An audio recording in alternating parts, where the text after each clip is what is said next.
अस्सलाम वालेकुम, लालस किचन में आपका वेलकम है। आज मैं आपको जूसी कबाब बनाना सिखाऊंगी। आप मटन बीफ से भी बना सकते हैं। ईद उल अज़हा आने वाली है तो आपके घर में मटन होगा, बीफ होगा, तो उससे आपने ये जूसी कबाब बनाने हैं। मटन और बीफ के इतने ज़बरदस्त हैं, आप इसको रोटी के साथ खा सकते हैं। अदरक है, लहसुन है, प्याज, हरी मिर्चें, सब्ज़ धनिया, तो ये सारी चीज़ें जो हैं हमने इसमें ब्लेंडर में डाल दी। आप इसको ब्लेंड कर लेंगे, ये आप देख सकते हैं। और उसके बाद ये है हमारे पास मटन का कीमा, ये भी हमने इसके अंदर डाल दिया है। उसके बाद हमने कुटी हुई लाल मिर्च का 1 चम्मच डाला है, नमक डाला है, वो अपने हिसाब के मुताबिक डालेंगे। और सूखे धनिया का आपने क्रश्ड किया हुआ डालना है, पाउडर नहीं डालना। और गरम मसाले का भी आपने क्रश्ड किया हुआ डालना है। और 1 चम्मच जो है तिक्का मसाला आपने डाल देना है, इससे टेस्ट अच्छा आएगा। और दो ब्रेड ले लें आप, इनको थोड़ा सा गीला कर लें, ड्राई बिल्कुल नहीं डालनी, थोड़ा सा आपने पानी के साथ गीला करके पानी निकाल लेना है, फिर इसके अंदर आपने डाल देना है। ये देखिए ज़बरदस्त सा हमारे पास ये बन चुका है बैटर। ये अब हम इसके जूसी कबाब बनाएंगे। इतने मज़े के बनते हैं कि आप इसको ऐसे ही खा सकते हैं, रोटी के साथ और मज़ेदार लगते हैं। ईद आने वाली है तो ये घर में चिकन, मटन, बीफ सारा कुछ होता है, तो आपको मैं ये रेसिपी दे रही हूँ। झटपट रेसिपी, इतनी जल्दी और आसान। और हाथों पे ऑयल अप्लाई कर लें और आपने इस तरह से हाथों की मदद से शेप दे देनी है। टेढ़े मेढ़े जैसे भी बन जाएंगे तो बन नहीं जाएंगे। अगर आपने परफेक्ट शेप देनी है तो सारे बैटर की एक रोटी की तरह बेल लें, फिर किसी चम्मच की मदद से काट लें। जो शेप दें गिलास की मदद से काट लें, छोटा गिलास, बड़ा गिलास, या जो भी आपके पास शेप वाले कटर होते हैं, स्टार वाले होते हैं, हार्ट वाले होते हैं, उससे भी बना सकते हैं। ये मैंने ओरिजिनल हाथ से बनाए हैं और जो हाथ से बने होते हैं वो ज़बरदस्त लगते हैं। टेढ़े मेढ़े जैसे भी हैं लेकिन खाने में इतने टेस्टी हैं। और इसमें ऐसी कोई चीज़ भी हमने नहीं डाली जो आपके घर में मौजूद ना हो, बल्कि हमने सारी किचन में मौजूद चीज़ों से ही ये बनाए हैं। और इसका एक परफेक्ट तरीका मैंने आपके साथ शेयर किया है। और 1-2 मिनट तक ये पड़े रहें, उसके बाद आपने इनकी साइड चेंज कर लेनी है। और हमेशा जब भी फ्राई करें चीज़ तो आप अपनी फ्लेम को मीडियम ही रखा करें। अगर आप हाई फ्लेम पे फ्राई करेंगे तो ये ऊपर से जल जाएंगे और अंदर से कच्चे रह जाएंगे। तो आपने ख्याल करना है, फ्लेम का ख़ास ख्याल रखना चाहिए जो भी चीज़ आप फ्राई करते हैं। तो ये हमारे मटन जो हैं कबाब बन चुके हैं, ये आप देख सकते हैं इतने मज़े के हैं। और थोड़ा टाइम लगा है, 3 से 4 मिनट फ्राई करने में लग ही जाते हैं, तो आपने निकाल लेने हैं। और आपको जैसे भी डेकोरेट करना पसंद हो वैसे आप इसको डेकोरेट कर सकते हैं। मैं डेकोरेट करने के लिए मैंने प्याज काट लिए 2 अदद और पैन में थोड़ा सा इनको फ्राई कर लिया। इनकी एक डिफरेंट लुक आप लोग के साथ शेयर कर रही हूँ। थोड़ा सा आपने प्याज को घी में फ्राई कर लेना है और उसके ऊपर आपने ये कबाब डाल देने हैं। अगर आप जैसे भी डेकोरेट करना चाहे कर सकते हैं, लेकिन मैंने इस तरीके से किया है जिस तरीके से आप लोगों के साथ शेयर कर रही हूँ।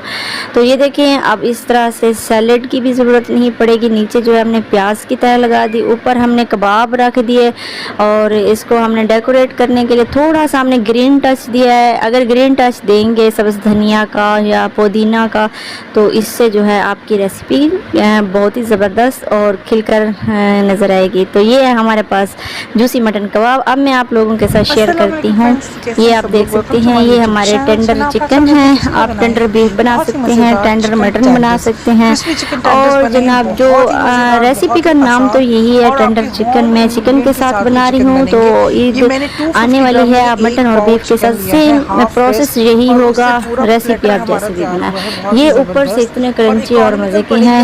ये चिकन के हैं तो झटपट से बन गए हैं। अगर मटन और बीफ के बनाएंगे तो थोड़ा टाइम लग ही जाएगा। ये आप देख सकते हैं इतने क्रंची और मज़े के लग रहे हैं। तो इसकी रेसिपी भी मैंने सोचा आप लोगों के साथ शेयर करती जाऊँ, क्योंकि ईद आने वाली है और आप ईद पे अच्छे से पकवान बनाएं, अपनी फैमिली को खिलाएं। ये मैंने चिकन ले लिया बोनलेस और इसको स्ट्रैप साइज़ में मैंने काट लिया लंबा लंबा। और इसके ऊपर जो है आपने नमक, काली मिर्च डालनी है और उसके बाद हमने चिल्ली सॉस ये थोड़ा सा हमने 1.5 चम्मच डाल देना है। और हाँ, जो आप काली मिर्च डालती हैं तो उसको क्रश्ड करके डालें। उसके बाद आपने वाइट विनीगर डालना है 1.5 चम्मच। उसके बाद हमने लहसुन का पाउडर डालना है। तो ये इतनी आसान चीज़ें जो आपके किचन में मौजूद होती हैं ये आपने इसके ऊपर डाल देनी है। इसको हमने करना है मैरिनेट। तो तकरीबन 1 घंटे के लिए आप इसको बना के रख दें। ये चिकन है तो 1 घंटे के लिए रख रही हूँ। बीफ है या मटन तो उसको आप 2 घंटे पहले फ्रिज में रख दें। अब जो है एक हमने ले लिया है अंडा, और अंडे के अंदर मैं डालूँगी ये मैदा जिसको ऑल पर्पस फ्लोर कहते हैं।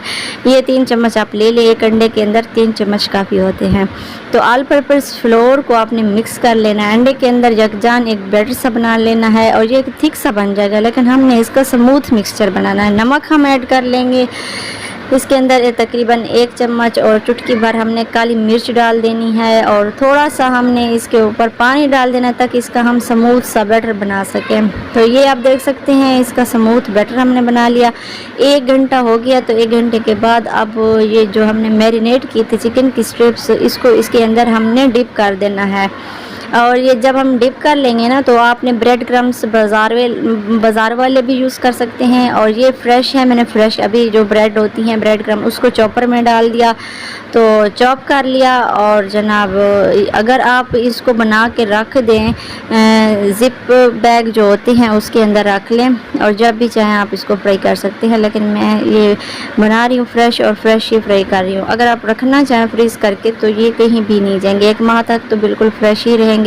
उसके बाद भी रखे रहते हैं, ख़राब बिल्कुल नहीं होता, लेकिन 1 माह तक इनका टेस्ट वैसा आता है जैसे फ्रेश का आता है। तो ये देखिए सारे मैंने इसको ब्रेड क्रम्स लगा दिए हैं, ये बिल्कुल रेडी हैं फ्राई करने के लिए। और मैं आपको एक टिप दूंगी कि इसको फ्राई करते वक्त आपने क्या करना है कि 3 या 4 स्ट्रिप डालनी है, ज़्यादा नहीं डालनी। फुल आपने अपना पैन नहीं भर लेना, क्योंकि अगर फुल भर लेंगे तो ये स्ट्रिप जो हैं ऑयल को ऑब्जर्व कर लेती हैं, तो आपने इनको गैप दे के डाल देना है और इनको फ्राई। और हाँ, इसको बार बार पलटना भी नहीं है। जिस चीज़ के ऊपर आप ब्रेड क्रम्स लगाते हैं उस चीज़ को फ्राई करते वक्त बार बार पलटने से आपका ऑयल या घी ख़राब हो सकता है, उसके अंदर ब्रेड क्रम्स मिक्स हो जाते हैं, जिसकी वजह से ऑयल ख़राब हो जाता है। नेक्स्ट जो आप स्ट्रिप्स वगैरह डालते हैं, जो भी चीज़ फ्राई कर रहे हो, तो उसके ऊपर जले हुए ब्रेड क्रम्स लग जाते हैं। तो इसके लिए ये करें कि एक तो आपने स्पेस रखनी है इसमें, दूसरा आपने बार बार पलटना नहीं। एक साइड जब देखें इसकी पक गई है तो दूसरी साइड आपने पका लेनी है, बस 2 बार ही चेंज करना है और तीसरी बार आपने निकाल लेना है। तो हमारे ये चिकन हमने टेंडर बना लिए हैं, आप बीफ और मटन से भी बना सकते हैं। अब आपने इसको निकाल लेना है, तकरीबन 5 मिनट किसी छलनी में, जाली वाली टोकरी में, जो भी चीज़ है उसमें डाल दें। ऑयल जो है वो उसका एक्सेस ऑयल जो है रिमूव हो जाए, फिर आपने ये अपने प्लेट में सर्व कर लेना है, डेकोरेट कर लेना है। और जनाब इस ईद पर एंजॉय करना है, बच्चों को खिलाना, मेहमान आए तो उनको लिए बनाए, अपने हस्बैंड के लिए बनाए या हस्बैंड आपके लिए बनाए। बहुत ही ईजी रेसिपी है, अगर पसंद है ये लाइक करें। थैंक्स फॉर वॉचिंग, अल्लाह हाफिज़।